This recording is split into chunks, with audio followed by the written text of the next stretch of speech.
We're often taught that love means keeping the peace, avoiding conflict, and biting your tongue to keep things smooth.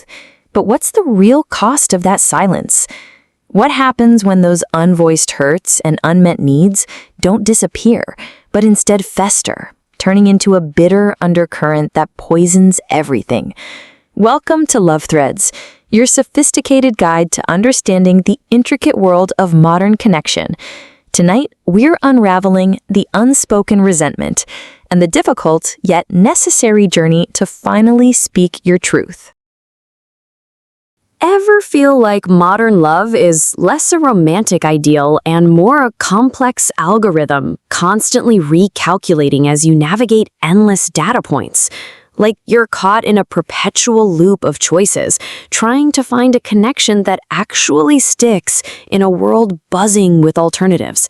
This is where we dive in. At Love Threads, we don't just talk about relationships, we deconstruct them. We blend authentic, grounded insights with robust, evidence-based psychology, giving you the real intelligence on why we connect, why we sometimes misstep, and how to truly thrive when love feels like a constantly shifting landscape. The central dilemma we're tackling tonight is the insidious buildup of unaddressed grievances within long-term relationships. This isn't about dramatic blow-ups. It's about the slow, steady drip of hurt, disappointment, and unmet needs that are never truly voiced. Think of it like a basement slowly flooding from a leaky pipe. Ignored, it eventually causes significant structural damage. We'll explore how partners, despite their love and commitment, become trapped in cycles of avoidance and withdrawal, leading to emotional distance and a profound sense of loneliness. We'll dive into the psychological insights that explain why this happens, focusing on communication breakdowns, the struggle with emotional regulation, and even the hidden influence of inherited family patterns that silently shape our capacity for direct communication. This isn't about judgment, it's about illumination and empowerment. Think of the couple who, early in their relationship, would laugh off minor annoyances. He'd leave his socks on the floor, she'd sing off-key in the shower, and it was all part of their charming imperfections. But as years passed and stresses mounted, those minor annoyances started to feel less charming and more like deliberate affronts.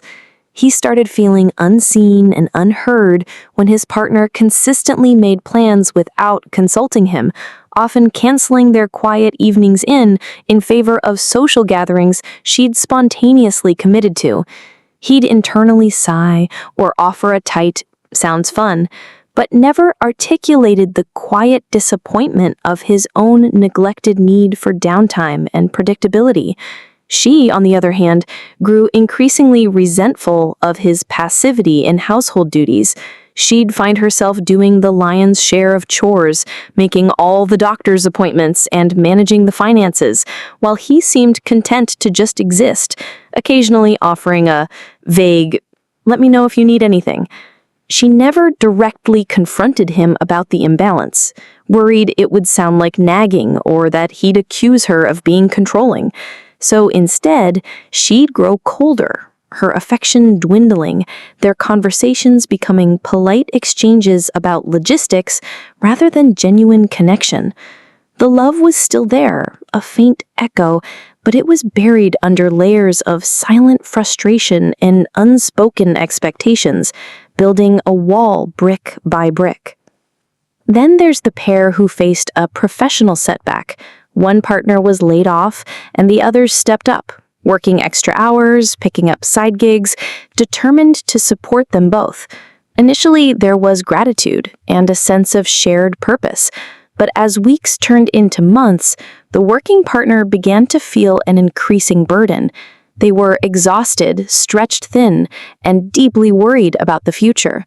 They silently resented their partner's seeming lack of initiative in finding new work or what felt like an excessive amount of leisure time. They'd come home, collapse on the couch, and offer only curt responses to questions about their day. Instead of expressing, "I'm overwhelmed and scared, and I need you to show more initiative in the job search," they would internally simmer, seeing their partner's quiet struggle as laziness. The partner who was laid off, meanwhile, sensed the tension, the unspoken judgment. They interpreted the curtness as a lack of empathy, a belief that they weren't trying hard enough, rather than recognizing the other's fear. Feeling misunderstood and subtly condemned, they became defensive and withdrew further, spending more time alone, ironically reinforcing the very perception that triggered the initial resentment. The unspoken grievances had created a deep chasm of misunderstanding and emotional isolation, each silently believing the other was letting them down.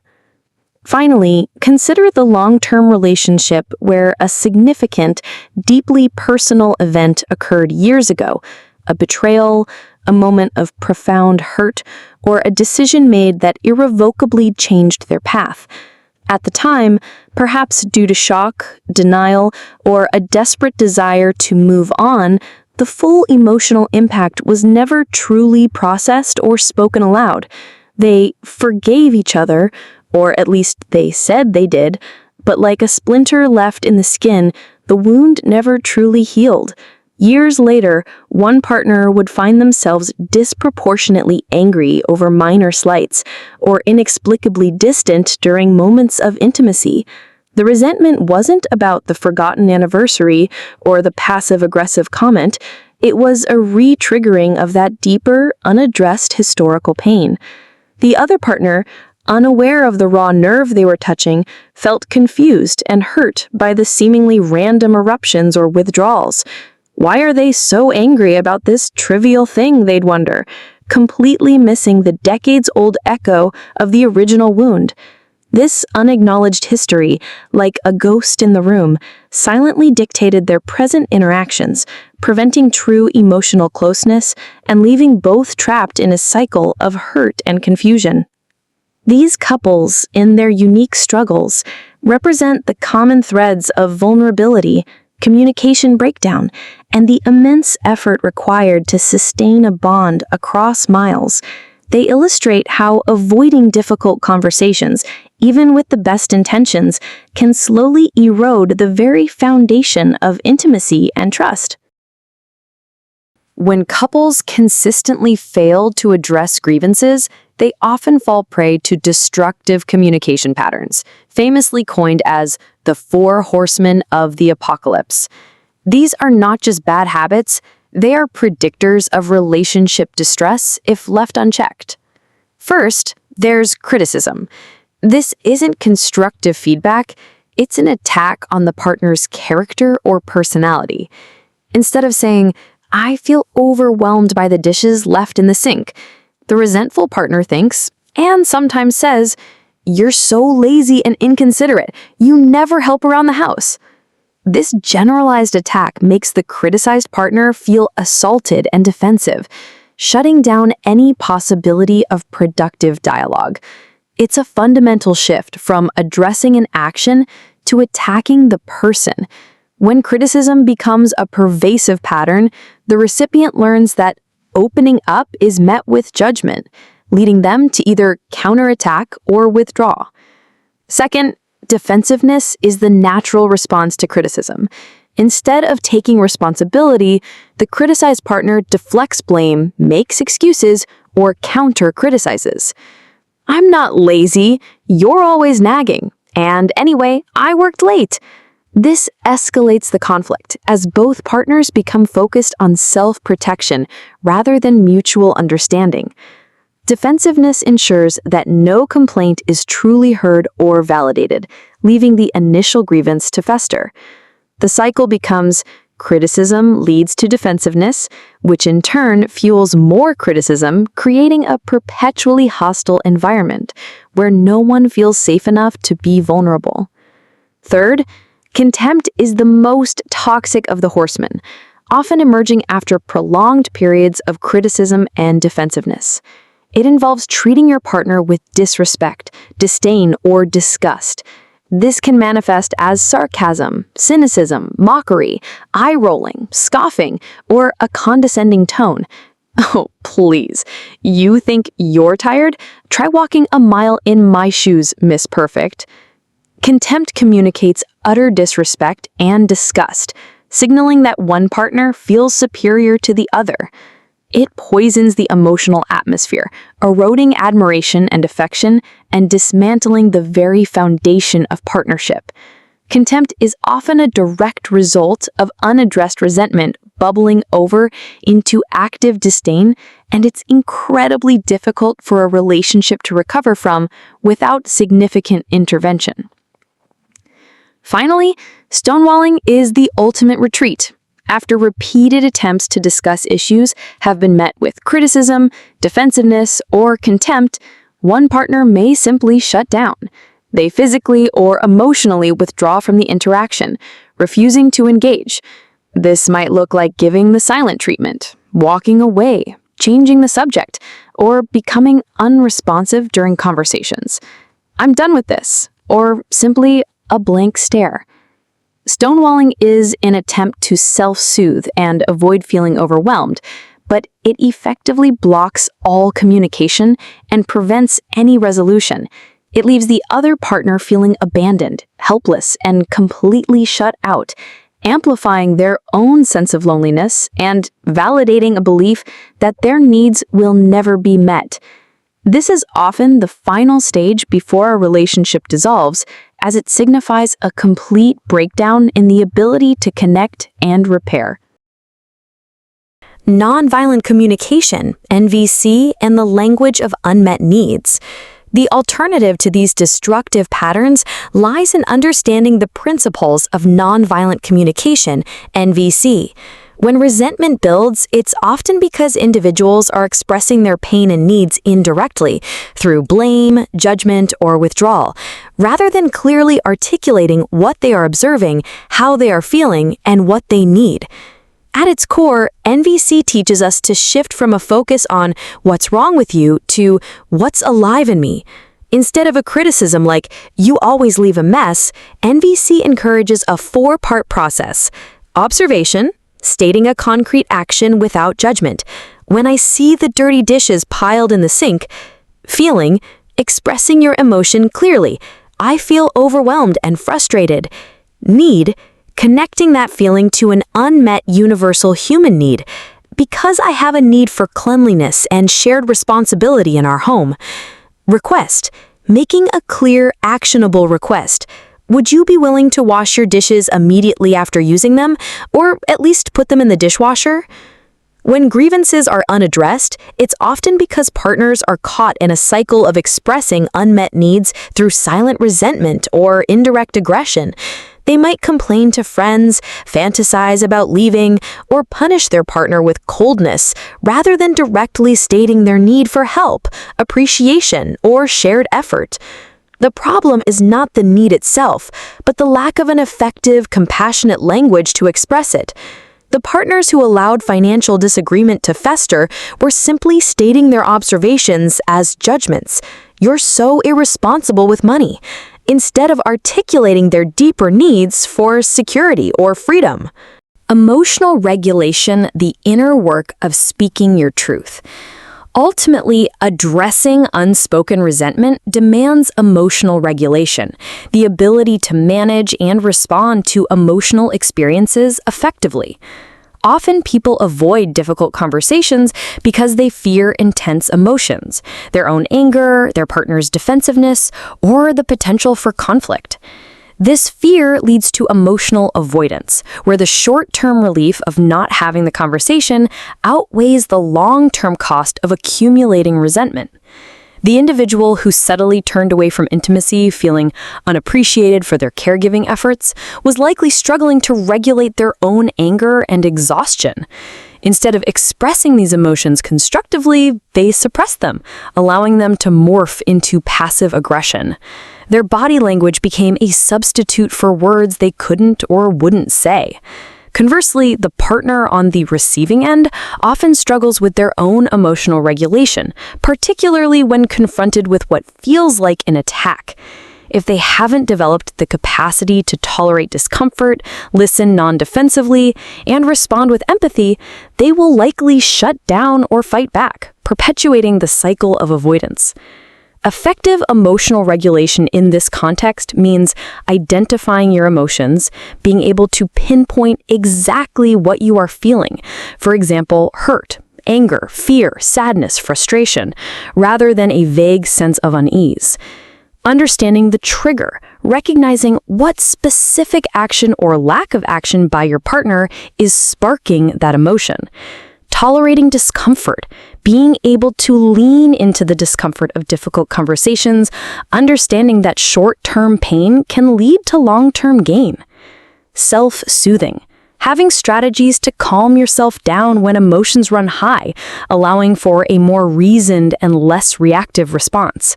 This might involve taking a short break from the conversation, deep breathing, or mindfully observing your physical sensations. Without the capacity for emotional regulation, the cycle of unspoken resentment is nearly impossible to break. Partners will continue to default to their protective, unhelpful strategies, allowing the unspoken to rot the core of their connection. The echoes of the past, how family patterns shape our resentment. Beyond individual communication styles and emotional regulation abilities, there's often a deeper, more subtle layer influencing our capacity to address grievances, the unconscious loyalties and patterns we carry from our family of origin. It's like being handed a script at birth, filled with rules about how to navigate conflict, express emotions, or what should remain unspoken. We don't realize we're playing a role in a drama that started long before us. Consider the idea that we can unconsciously take on emotions or roles that don't belong to us. If there was a deeply unspoken grief, anger, or injustice in your family system, perhaps a grandparent's unacknowledged sacrifice, or parents who silently endured hardship, you might unconsciously carry that unresolved emotional weight. This isn't about blaming. It's about recognizing that our systems strive for balance. So if something was out of order or unacknowledged in the past, a current relationship might try to make it visible again. This can manifest as disproportionate resentment in your current relationship, where a minor slight triggers an intensity of anger or a depth of hurt that seems far beyond the actual event. You're not just reacting to your partner's action, you're echoing an unresolved chord from your family's past. It's like having a backpack full of someone else's emotional baggage that you didn't even know you were carrying. Furthermore, our family systems often establish implicit orders of love or systemic rules regarding how closeness, responsibility, and conflict are handled. If your parents, for example, consistently avoided conflict, brushing difficult issues under the rug with a polite smile, you might have internalized a powerful lesson. Conflict is bad. Keep the peace at all costs. This unconscious loyalty to your family's way of operating can make direct confrontation in your adult relationship feel profoundly threatening, almost like betraying your family's unspoken rules. The fear of rocking the boat isn't just about your partner's reaction. It's about breaking a deeply ingrained familial pattern for survival and belonging within your family. Conversely, if there was a historical exclusion in your family, someone who was ostracized, forgotten, or whose contribution was never acknowledged, you might find yourself repeating dynamics where you feel excluded, unheard, or unseen in your current relationship. This isn't a conscious choice. It's the system's way of trying to make visible what was invisible, or to include what was excluded. The resentment you feel about not being heard might be amplified because it's unconsciously resonating with a deeper echo of someone else in your family who was never given a voice. The first step to freeing yourself from these inherited burdens is acknowledgement. It's about gently asking, is this resentment truly mine? Or am I carrying something that doesn't belong to me, an echo from my past or my family's past? Recognizing these unconscious loyalties or inherited patterns gives you the power to consciously choose a different path. It's like suddenly seeing the invisible strings that were pulling you, allowing you to cut them and move with greater freedom and authenticity in your current relationship. This profound self-awareness is the catalyst for breaking generational cycles of unspoken resentment and forging truly new, healthier pathways for connection. Rewriting the narrative, strategies for speaking your truth. The good news is that unaddressed resentment is not a life sentence. It's a call to action. Rewriting this narrative means moving from a place of avoidance and assumption to one of intentional communication, courageous vulnerability, and proactive repair. It requires learning new skills and, crucially, consistently practicing them. Strategy 1. The courageous conversation, scheduling and setting the stage. The first step is often the hardest, initiating the conversation. Instead of hoping the issue will magically resolve itself or waiting until you explode in anger, you need to intentionally create a space for dialogue. Choose the right time and place.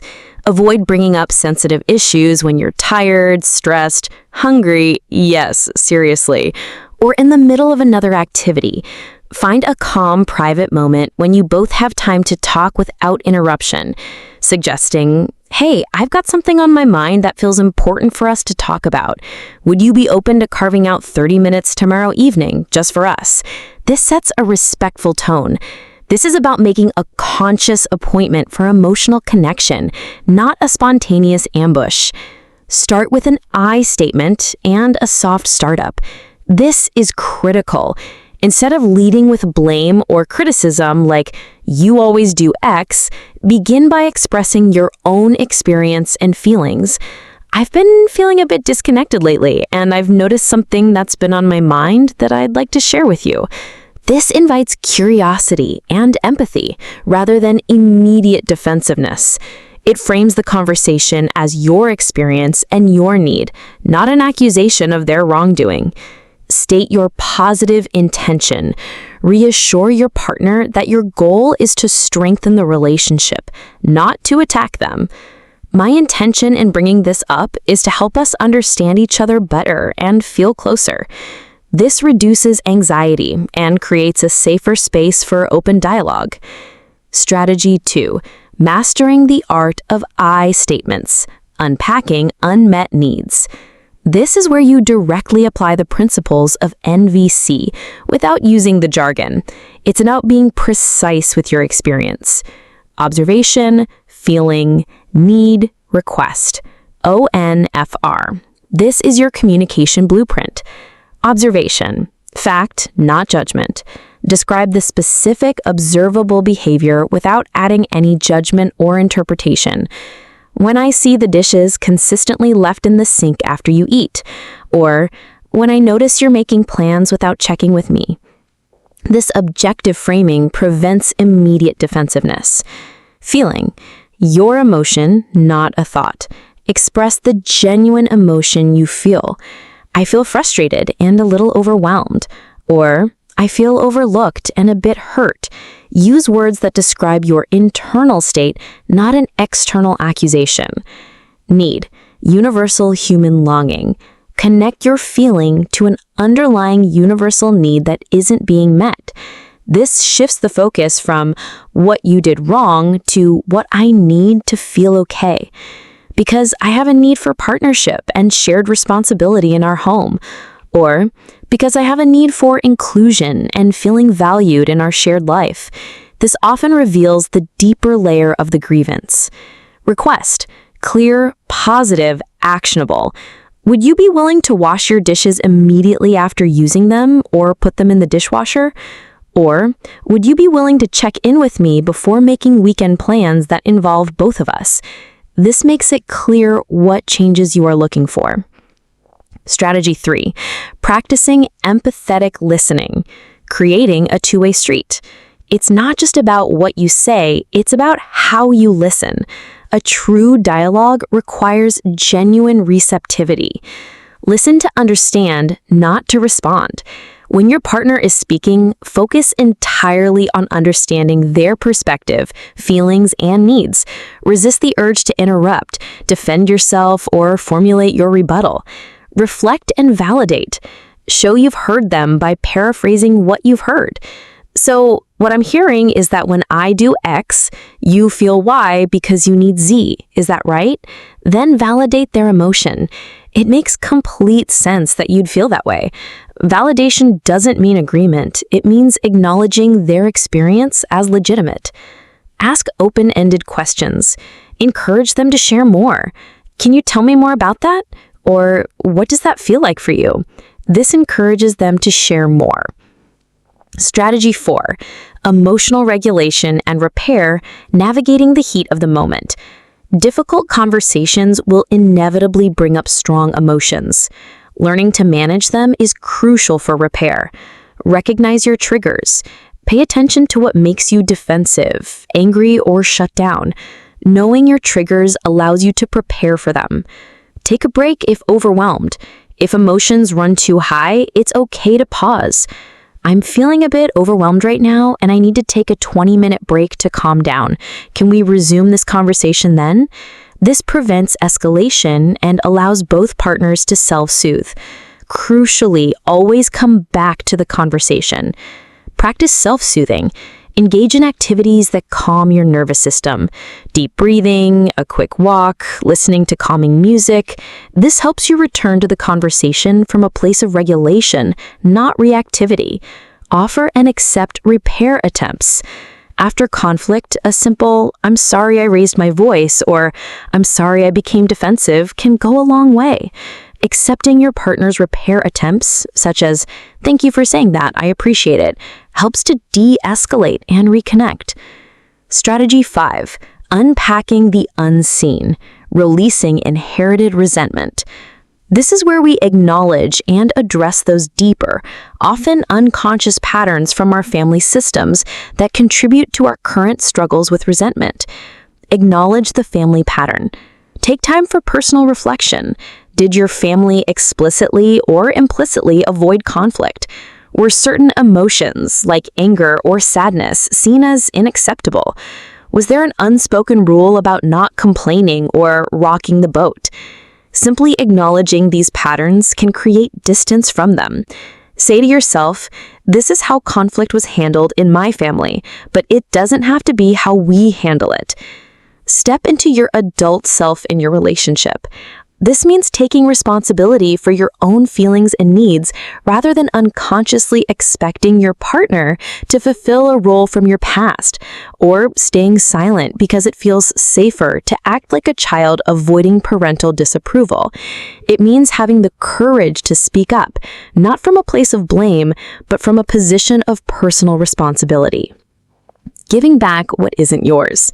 If you recognize that a disproportionate amount of your resentment feels like an echo of past family injustices or unacknowledged burdens, like feeling overwhelmingly unappreciated even for minor things because someone in your family history was never appreciated, consciously acknowledge that these feelings might not entirely belong to your current relationship. You can mentally, or even physically, in a symbolic ritual, give that burden to its rightful place in your family system. You might say internally or out loud, "This feeling of profound anger, sadness, or burden, I see it belongs to family member or family history, and I leave it with you with love and respect. I choose to carry only what is truly mine." This doesn't erase your family history, but it disentangles you from carrying its emotional weight in your present relationships. Make visible what was unseen symbolically. If there was a significant, unspoken event or individual in your family system, like a previous loss, an exclusion, or a deeply held secret, sometimes simply acknowledging its existence, even just to yourself, can bring a sense of relief and shift energetic patterns. This might involve researching family history, visiting a grave, or simply spending time in quiet reflection affirming, "I see what was unseen." This creates a sense of wholeness in your personal system, which in turn can lead to greater ease and less reactive resentment in your current relationships. These strategies are a continuous journey, not a static destination. There will be moments of success and moments of struggle, periods of deep connection and moments of frustrating disconnect. But with each conscious choice to lean into discomfort, to be vulnerable, to actively communicate, and to disrupt old patterns, you are actively rewriting your relational narrative. You are moving closer to the authentic, fulfilling connection you truly desire. It is a temporary chapter that you have the power to master and imbue with profound meaning. Resolution and growth. A new chapter of connection. Your journey through the unspoken resentment is rarely a sudden leap from festering anger to effortless harmony. Instead, it is a process of incremental growth, marked by small, consistent victories and a deepening capacity for authentic connection. The resolution isn't the absence of conflict, it's the profound transformation into individuals who are resilient, self-aware, and capable of sustaining deep love, even when disagreements arise. It's about building a relationship that is not just surviving the silence, but genuinely thriving within the space of honest dialogue. As you embark on this path of self-discovery, after the crucial turning point of realization and through the dedicated application of strategies, your internal and external relational landscape begins to shift. The initial steps are often awkward, even uncomfortable. The first time you consciously choose to lean into vulnerability by verbalizing an unsaid emotion instead of assuming it, it feels terrifying. Perhaps you admit a small fear about your partner's habits or express a long-held disappointment instead of deflecting with humor or changing the subject. There might be internal panic, a primal desire to revert to old familiar protective behaviors, like becoming defensive, withdrawing, or launching an accusation. But by enduring that discomfort, by consciously choosing a different path, you experience a new outcome. The connection doesn't shatter. Instead, it deepens. Your partner might respond with empathy, understanding, or even share a vulnerability of their own, creating a genuine moment of human connection that feels profoundly different from past interactions, a true resonance. This initial success, however small, becomes a powerful reinforcer. It builds self-efficacy, your belief in your own ability to succeed and navigate the complexities of difficult conversations. With each deliberate choice to act differently, the neural pathways associated with old, unhelpful patterns weaken, and new pathways for healthy, authentic connection begin to strengthen. You are literally rewiring your brain for connection. If you previously struggled with interpreting silence or subtle body language negatively, you might find yourself consciously pausing before spiraling into anxious thoughts. You might decide to send a clarifying, non-demanding message, just checking in, thinking of you, rather than assuming the worst or immediately resorting to accusations. You learn to differentiate between a truly unhealthy dynamic and the discomfort of genuine intimacy that requires you to let go of an idealized, always available fantasy. This often leads to a surprising discovery that human connection, with all its beautiful imperfections, occasional silences, and independent moments, is far more fulfilling and resilient than a rigid need for constant, instant updates. You begin to appreciate the richness of real people rather than rejecting them for not fitting an impossibly perfect communication mold. Similarly, if you previously manufactured conflict or withdrew when feeling overwhelmed by closeness, you begin to learn to regulate your own internal anxiety. Instead of lashing out when feeling overwhelmed by emotional intimacy during a conversation, you might use techniques like taking a brief time out. I'm feeling a bit overwhelmed right now. Can we pause for a minute and come back to this? Or articulating your internal state.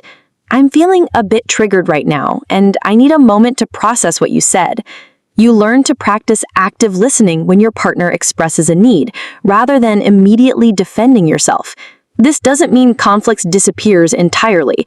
Healthy long-distance relationships, like all relationships, have disagreements, but the conflict becomes an opportunity for growth and deeper understanding rather than a self-destructive escape hatch. You learn that navigating discomfort and working through challenges can actually strengthen the bond rather than break it, instilling a profound sense of shared resilience. Critically, your relational blueprints begin to be rewritten. The ingrained belief that conflict is dangerous, my needs aren't important, or I must earn love through silence starts to be challenged by lived positive experience. You learn that being authentic does not necessarily lead to abandonment, and that healthy interdependence allows for both profound connection and robust individual autonomy. You began to trust yourself to navigate vulnerability, and in turn, trust that some partners are capable of reciprocal care, consistent effort, and deep respect. This is a monumental shift from a scarcity mindset to one of relational abundance. The tangible shift in resolution and growth becomes evident in several key areas. Internal emotional state. There is a noticeable reduction in the pervasive anxiety surrounding intimacy and difficult conversations. You feel more comfortable in your own skin, less compelled to perform or hide, and the ache of loneliness shifts from a desperate void to a quieter space that can be filled by self-connection and fulfilling individual pursuits. You develop a stronger sense of self-soothing and emotional resilience. Communication mastery. Your approach to communication becomes more intentional, less frantic, and deeply empathetic. You begin seeking genuine emotional connection over superficial updates, and you communicate your boundaries and needs respectfully. From the outset, you become adept at both expressing yourself clearly and truly hearing your partner, navigating potential misunderstandings with grace and clarity. Trust and security. The relationship develops a profound, earned trust. You and your partner rely on consistent reliability and transparent vulnerability, building a bedrock of security that withstands the tests of daily life. The fear of the unknown diminishes as you both commit to proactive communication and shared understanding. Relational depth. When you engage in connection, it moves beyond the superficial. There is a greater capacity for authentic emotional sharing, for navigating challenges together constructively, and for building shared experiences rooted in mutual understanding and respect. The previous fizzle-out phase, fueled by unresolved issues or unconscious patterns, is replaced by conscious effort to deepen the bond, making it more robust and meaningful. Empowered partnership. Perhaps the most significant sign of growth is your ability to form truly authentic connections, not just in romantic relationships, but in all areas of life.